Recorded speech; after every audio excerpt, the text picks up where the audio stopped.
Hello nerds, today is Tuesday, April the 2nd, 2019, and that means it's time for the 92nd game of Meditation Games. Today's game was made by Nestmann, and he's left a short blurb for us, which I'll read out for you now. The world is hard. A lot of times it's not fair, and it'll beat you down. But ever since I got into game development, and now a multitude of other meaningful activities in my life, I have learned that it feels impossible at first if you let yourself look at the obstacles. The majority of the time, there isn't a clear path, but learn to embrace it. Follow yourself, and even though you might not always be ready, be willing to take that leap of faith when the time comes. I am very bad for looking at all of the obstacles and getting put off doing the thing that I want to do, so yeah, okay, fair, yes. Let's look at the game. The game. Yes. Ooh.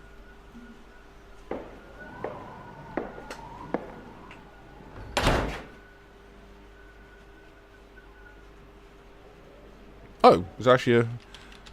No. Huh? Ah, yes. There we go. Okay, yeah. Oh, hello. Let's open that. Or... not. Well, the blurb did mention a leap of faith, so but it also said when the time is ready, and whoa, shite. I don't know when that time is. Did I just... Oh, okay. I can't actually physically walk off. That's interesting. Bam. Oh, okay.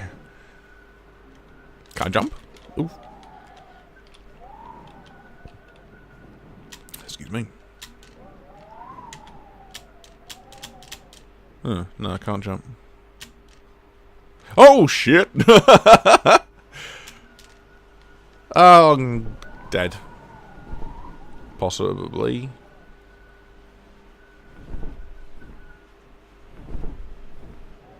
Oh!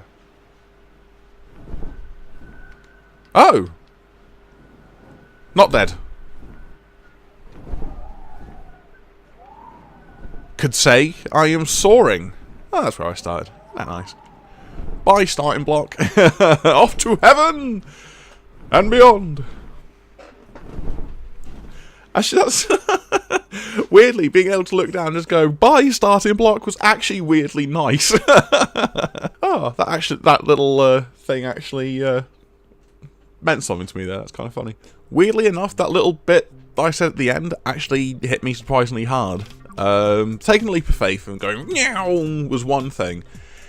And there's been quite a few things, like even games where I've seen that happen. And all that kind of stuff, but sort of looking down and seeing where you started, and sort of just saying, alright, starting block, and being able to look down on that starting block. I think sometimes that might be a perspective that you need. You may not know where you're going, but if you can look down from where you are and see where you started, well, so long as you're above it, you know, so long as you're further than you were when you started, then, yeah, at least going the right way. So... hopefully one day you ascend so high you can't even see where you started. But I don't know, seeing where you started can keep you grounded, I think, sometimes. So, yeah, I don't know. Take that how you will. So, the creator of today's game, Nestmann, is currently a programmer for a studio called Roundtable Studio. And I believe they're working on their first game. It's a walking simulator called Mine 18. It's not out yet, it's still in development. So I've had a look at Kyle's itch.io account, and there was a game that interested me very quickly. It's a game called Antivirus. I'm not going to go into it too much. It's a bit ropey. I had performance issues with it. It kept crashing. But the way you controlled the game was very interesting. I've never seen anything like it. Basically, the game screen is the layout of a keyboard, and you move your character around the keyboard by pressing the letters on the keyboard that you want the character to go to, and then you interact and attack all the things by swinging your mouse around. But I just kind of like the idea that it wasn't a typical WASD or arrow key game. You had to use the whole keyboard. However, that also does bring its own issues. It was obviously designed with an American keyboard in mind. So certain keys I hit and it completely reacts very unexpectedly. The main one is the backslash key. We have it down by the Windows and the left shift key in Britain. I think everyone else in the world has it, what, near the enter key, I think it is. So, yeah, that was a bit weird. But other than that, like, it's transferable enough. Like, even with a British keyboard, you can play it. It was only that, maybe 2 or 3 keys that were a bit weird, but whatever, it's fine. But Antivirus is free to play on his itch.io page. I'll leave a link below to his Twitter, to his itch, and to Roundtable Studio, so you can check them out. So a huge thank you to Kyle for making today's game, and thank you for watching. I'll see you again tomorrow. Take care.